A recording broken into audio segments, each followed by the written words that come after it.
Welcome into Runners Recap, episode 23, and our season 1 finale, because that means that the season has come to an end, Coach. So it is over. I know, that's a little sad, right? It is. But I mean, every season at some point does have to come to an end. We all know that. For the CSUV Road Runners, it did end on the road in the CIT in the quarterfinal at Green Bay. But before we get into that, Coach, of course, we have to start with the most recent news that hit the team this week, is that your leading scorer and one of the leaders on the squad, sophomore guard Jarkel Joiner, is looking to leave and has entered the transfer portal. So with that news in mind, what can you tell us about hearing that from Jarkel and the thoughts on him looking to leave? Well, I mean, every year you're going to have players leave, whether they're seniors or transfers or guys decide. Our business now has turned into everyone's, transferring. I mean, there's probably nearing 600 kids that are in the portal today, and I have a strong feeling as far as how I feel about those situations. But just in general with Jarkel Joiner, obviously he was a good player for us, but every year as a coach now, I mean, it's just part of college athletics, especially men's basketball and women's basketball. There's going to be transfers, so you always have to. It's year-round recruiting. It's year-round dealing with players, and we just look at it as one of our better players decide to move on. We don't take it any different. I don't approach it any different than whether it was last year. We had seniors that were on the court that graduated. Obviously, it was unexpected from the point of when it happened, but I've been kind of feeling, and staff been feeling that this could happen, but we knew this could happen with anyone, So I don't choose to really speak about, the end of the season with people until we finalize our roster. So we still have guys that we're recruiting. There may be other guys that on our team that may enter into the portal, whether that's by their decision or by our decision. So we just try to move forward. It's something nowadays that coaches, you just do it. I was looking last night at Texas Tech. They had 2 players that were 5th year that transferred to them, and now they're in the Final Four. It's just become that kind of volatile kind of business. So, we're thankful for his time here and thankful for what he gave to us and to our fans, but our program continues. So it's as I tell our players, I want to build a program that even if Rod Barnes leaves, that the success will continue and the program will continue to maintain. So a lot of people have asked questions, how do you feel about this? It's just part of my business. It's changing, where so much we say that it's amateurs, but we're really starting to treat what we do like pros. And if you don't make the adjustment, if you're not prepared for it, if you're not planning for it, then probably you're going to get behind the 8 ball. So I'm excited about our program, excited about our team, excited about the kids we have recruited, and excited about what we may do in the next 3 or 4 weeks as far as recruits. So it's just part of our business now.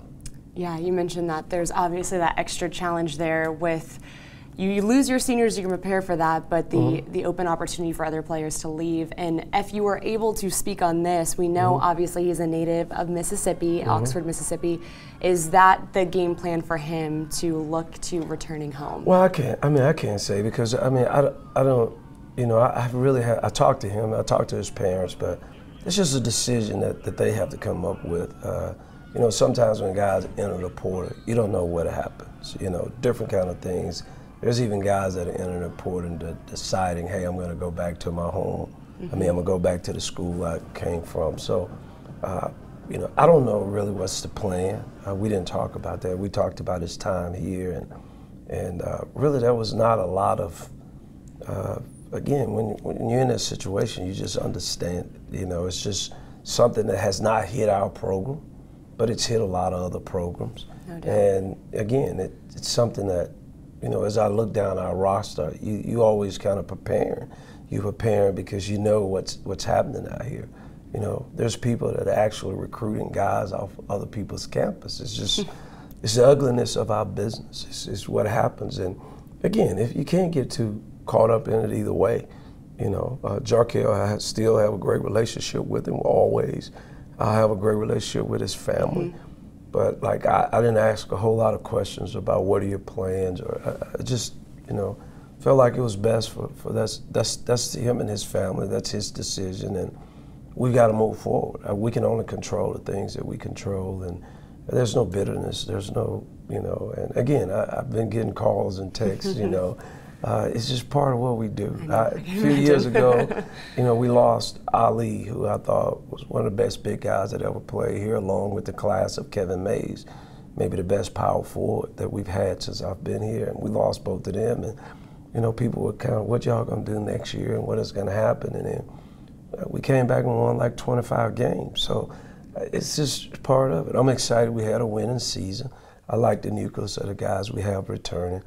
I'm really excited about our recruits, and who's ever a member of our team, we're going to do the very best for our university, for the city, and represent who we are and the guys that have worn that jersey before. So I'm sorry that some people think this is supposed to be such a big deal, but it's just something that has happened. And again, it's been happening in our business. So I knew it was going to eventually hit us. I mean, we're not immune to it coming to our program. But again, we're prepared, we're ready, and again, we're going to move forward. So, as you should, you've sunk into understanding that that is a part of the game. I think still, even for myself, it's a little shocking to see the turnover and transitions that happen year to year in college, because that wasn't, maybe a few years ago, that wasn't really something that we saw, and especially in college basketball. I mean, I don't know what the number is of how many players enter into that portal, but it's probably, I would imagine before it's all over, it's going to be, including Division II, it'll near 1,000 kids this year. That's crazy. It is. So you've settled into it, but people on the outside, it's unique to hear that perspective from a coach, because it looks like, how do you plan when you don't know who you're losing every year? But almost every team, I wouldn't say every team, I'm not sure Michigan State or maybe Virginia, but the other two teams have fifth-year guys that are transferred in. They have transfers on their team. It's just part of what we do. Again, we've been fortunate and thankful and been blessed that we've been able to return a lot of guys every year, which has helped us to continue to build our program. But again, I knew someplace it was going to happen, whether it was going to happen with a fifth-year guy or it was going to happen with a young guy that had put up really good numbers. So there was always in the back of my mind, you have to prepare. And that's just part of it. If you don't make those kind of adjustments, then it's hard to keep your program going. Is it hard? Yeah, it's hard, because you don't know, like you said, a lot from year to year. That's why I said we've kind of turned this into more of a professional kind of deal, what we do, that, it's kind of like free agency, at the end of the year. And, so there's a bunch of kids now that in the portal that are interested in coming here. So, it's just part of what we do. Yeah, can you explain for people, and including myself, how that really works, though? If he enters the portal, doesn't necessarily mean that a player is transferring. They're just opening up to it. What's the time frame there that they have for a team to decide and them to decide to move on? Well, by July 1, I have to make a decision on who's going to be on our roster and who's not going to be on our roster. I still could have a scholarship open, but the guys that are on my team, I have to make their decision on renewal. So I still could keep a scholarship open, and it could be open until August, if that's the case. But the transfer portal, what has happened is they changed it. You could transfer, you have to come in and sit down with the coach. Once you sit down with the coach, you'll make a decision about the release. Then you would go to compliance, talk to the compliance, and obviously with my relationship with the athletic director, I always talk to them about who wants to be released and who not. And then you go through the decision of whether, is there schools that you would like to release them to, or who you wouldn't like to release them to. And, the SAC and those that were part of the basketball commission started to kind of work on and felt like it was wrong, that coaches could get up and go and move. And it's a totally different business. It's a totally different kind of situation. But then players wanted to do the same, feel like, how can you hold them? So they started with the transfer portal. And what happens is now the players don't have to talk to the coaches. You just go to the compliance people and say, I want to transfer. There's no question, and they just in. And but also you can come back. A player can come back, and says that, hey, I want to be back. And if the coach has a scholarship and wants to come back, and which a lot of kids are doing that. Everybody that's in the portal is not necessarily going to transfer. Right. So again, it's like free agency. I'm going to put my name out there, and if I get a good bite that I like, then I'll go. If I don't, I won't. So that's tough. I mean, I feel for all of the coaches. That's a tough position to be in, to have to deal with that. But obviously, we know with the deep relationships that you have with the Joiner family, you wish them well one way or another. I do. It's the problem, and I say the problem that I think we're just having, because I think we've gotten so far away from what we intended to do years ago with just scholarships and teaching and life lessons, and but that's our world now. Used to some of the basic things of what we taught our kids, or what we were taught, and how we go about handling business. It's just changed. We're living in a different world, and if you want to be effective, if you want to make an impact, you've got to make those kind of adjustments. So again, I love our business. I've been doing it so long. I'm always feel like I'm a student of my business, so I'm always studying to say, hey, if this happens, this happened, and what is going on. And in our business right now, we're in a very volatile situation with student athletes leaving, but that's happening at junior high school, AAU, high schools. It started in the NBA, I would imagine, and it's just continue to trickle down, where now high school kids are playing for 4 high schools before they get to college, and it's just part of what we do. And when we started seeing that the AAU was happening a lot, guys were switching from one AAU team to another one, to start seeing it in high school. It was already kind of a little bit in college. But when we opened up the transfer portal, I think we opened up something that we weren't expecting. And I think the impact and the ramifications are going to continue to, people are going to recognize it, because, it's just like with us. And again, we want the best for Jarkel, but it's just like with us. You have a kid come in, he's a young kid, he ends up being successful, and next thing you know, he's gone. So what does that do for the program? What does it do but that's part of it. And coaches have made the adjustments. Now we need for our fans, we need for the media, we need for everyone to make that same kind of adjustment. It's part of what's happening in college. Basketball, shocking especially. Though. It's still shocking, and I think it's funny. I mean, at my ripe age, I still feel like a very old school mindset of. I was shocked to learn about a lot of the transfers that do happen in high school. You mentioned it, and we see it here in town, and you see it. I mean, wherever I've been, and whether it be my job or in Arizona, it happens. So it's interesting, but obviously still people trying to navigate how that all works. So moving on from that, we know one thing that's inevitable always every year is that your seniors do leave. That's something you can prepare for. And you are going to be losing your 3 seniors. We've talked about them throughout the season, but that would be your son Bray, Ricky Holden, and James Suber. And so talking about them, I mean, again, we've talked about them quite a bit, but what can you say about the legacy now that the season's officially over, that those 3 have left on the program? Well, I've been really proud. I mean, they all brought something very different. I think my son, as I kind of was talking to them about, I thought it was important with Bray. I thought he showed a lot of staying power. He was someone that was committed to our program and committed to what he had started. And all of a sudden he finishes it, even though he didn't play a whole lot. A lot of guys, as we just talked about, would have transferred. I even offered, as his dad, that I asked him, did he want to transfer, but he didn't. He wanted to stick it out. He said, hey, I started, I want to finish it. And he's been a part of the most wins in the history of the school as far as Division I goes. James Subert, I think, probably exemplified what we're all about. Just hard-nosed, just tough, fighter every day. Underranked, underappreciated, underthought of, all of that, and he overcame it all. And then Ricky Holder, just Mr. Steady.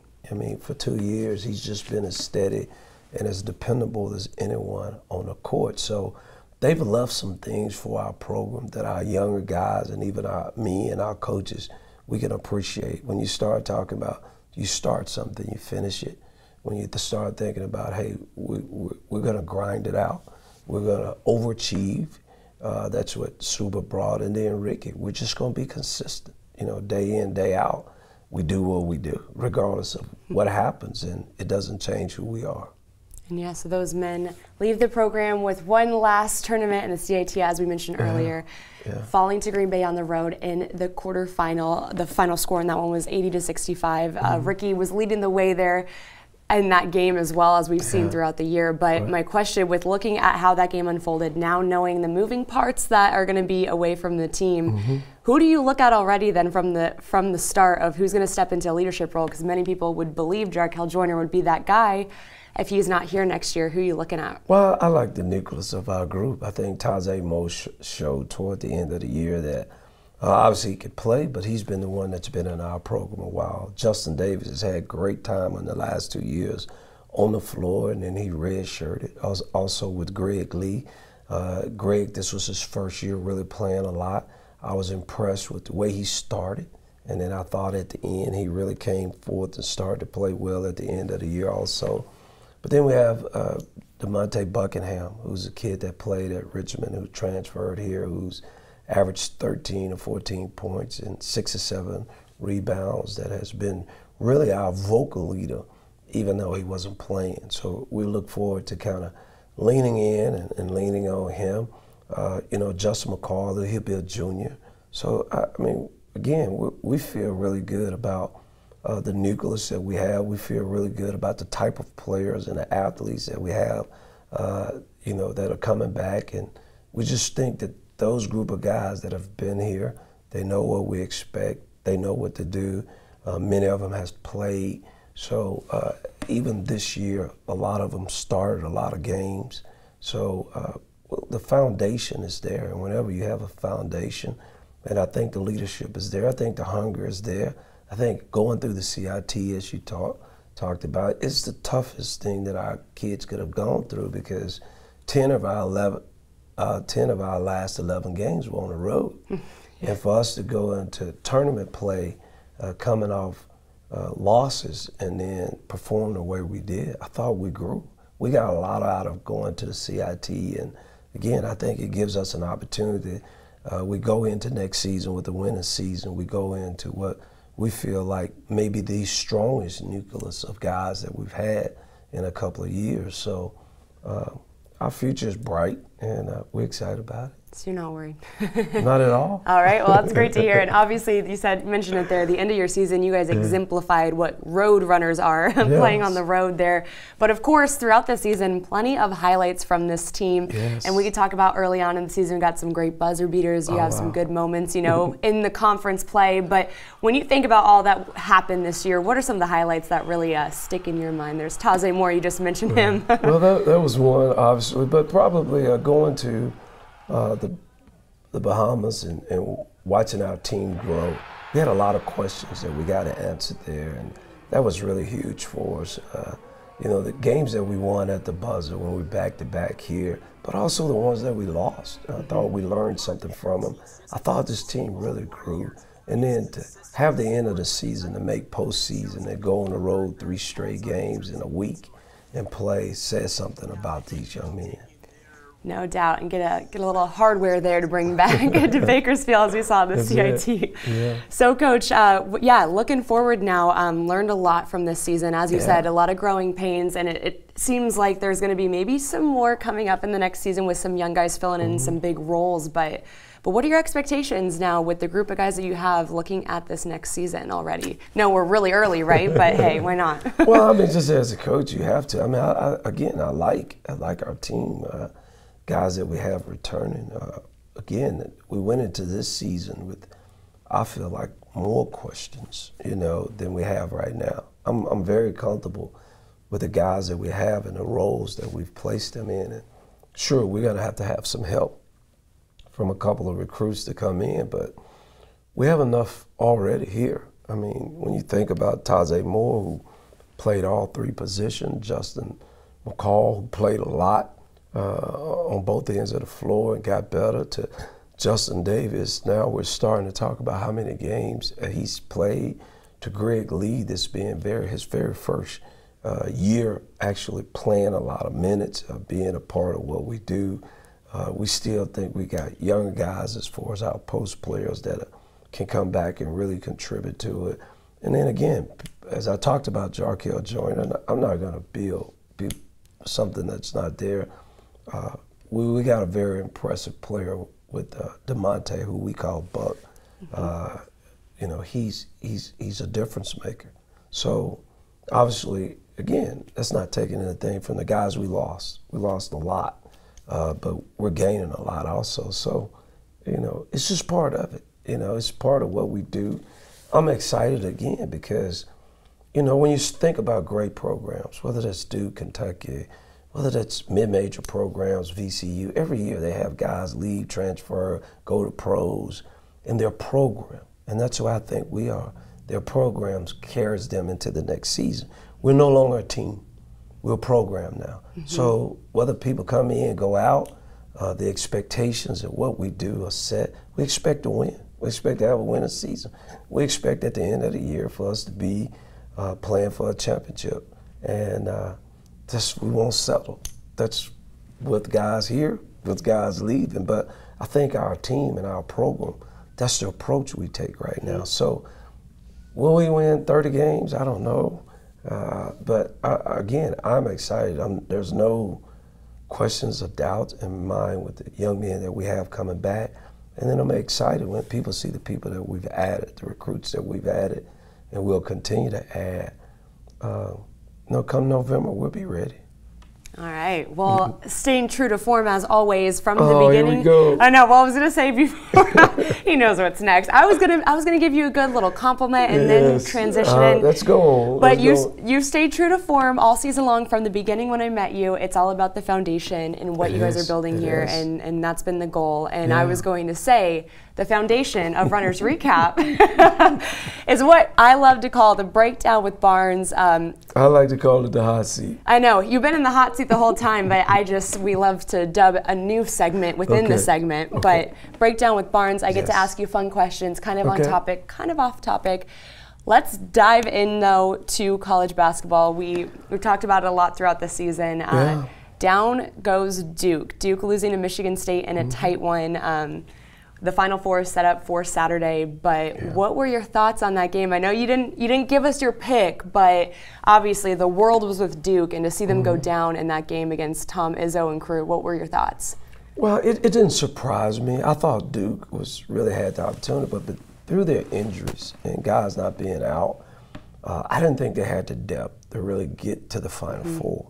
So I didn't know whether it was, when you don't play together. We saw that this year. When kids get hurt, it does something to your chemistry. They had several players at different times that didn't play, and even in the last game they lost, one of their big guys didn't play. So it wasn't necessarily a surprise to me. I thought that was one of the better defensive teams that Duke has had in a while, and I thought they could get there, but when they kept having different injuries and guys being out, and they trying to manage time as far as with them, I thought it would be difficult. For them to make it. And Izzo is good, and he's one of the best in our business, and hats off to them. They did a great job. All right, no picks? No picks. No picks. All right, well, let's switch gears to the NBA. Talking about injuries, and a team that was affected highly by that would be none other than the Los Angeles Lakers. For the first time in a while, we are not going to see LeBron James make an appearance in the playoffs. What are your thoughts on those Lakers and the idea that he was going to bring them to the promised land, and yet they're not even in the playoffs this year? Well, I thought they would make the playoff when I looked at their roster, but I knew they would struggle. I mean, they basically tried to put a new team together, and when you're doing that with a younger team, it's different. If you're doing it with an older team, then there's something about just maturity and experience, and that's the thing that I think is the difference. When you look at the Final Four, and I'm sorry to go back to that. That's okay. There are veteran guys out there. When you look at Michigan State, just look at Texas Tech. Like you're talking about fifth-year guys and fourth-year seniors, and they just, over the test of time, they just figure out how to get it, and they figure out how to win. And I think the problems that I think happened with the Lakers is, first of all, look at the injuries they had. I mean, they couldn't get anyone on the court. And there's no way you can do it. And when we talk about that, and that's something that I didn't try to harp on this year, when you have injuries, it just changes who you are. It changes the makeup of your team. And then it happens during the year.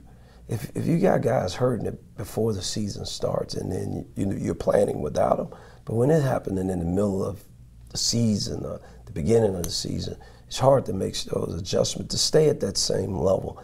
And the Lakers could never get it right. And I'm not talking about, people talk about LeBron, they talk about, is it the right mix of players? But, well, let's get all the players on the court together first. I mean, they could never get where they could have their full team and their roster to figure out what kind of team it is. So it doesn't surprise me at all because, again, you just in basketball and being around the game, you just expect that. Yeah, well, hopefully Luke Walton gets another shot with him because I know that I'll be concerned for Luke, Honestly, I think he did a really good job this year.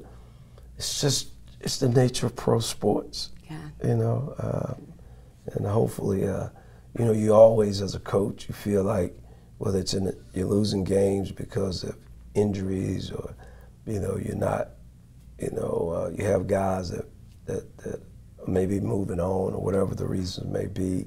It's just tough, as another coach seeing a coach.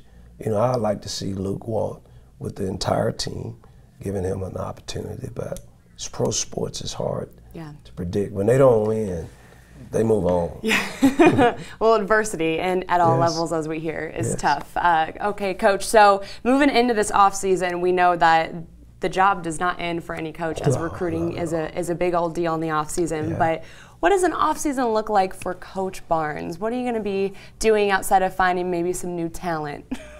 Wow, that's it. We start Monday with our no rest. Well, yeah. I mean, we took this week off and had some meetings. We'll continue to have meetings, coaches and players, and Monday we'll start, kind of with our workouts in the weight room and some pre-season and some individual stuff. We won't go as hard as we would as we move closer to it, but and then we'll be setting up visits.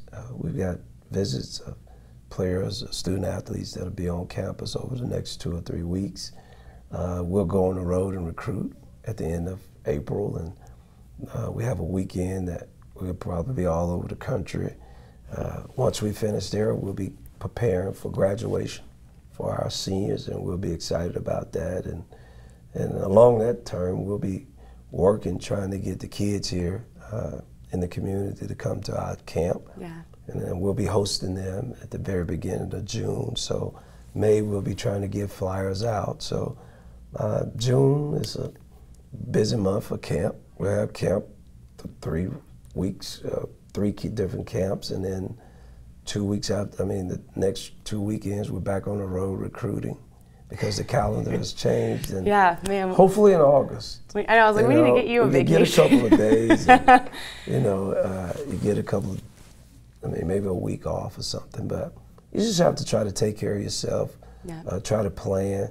We'll have coaches on and off. It won't be everybody all the time where they could take vacation and spend time with their families, but there's a little window in August and there's a little window in May, just for me because, it's right before camp starts, right before school starts. So, but it's year round. It's like I tell our guys, it's life. It's what we do.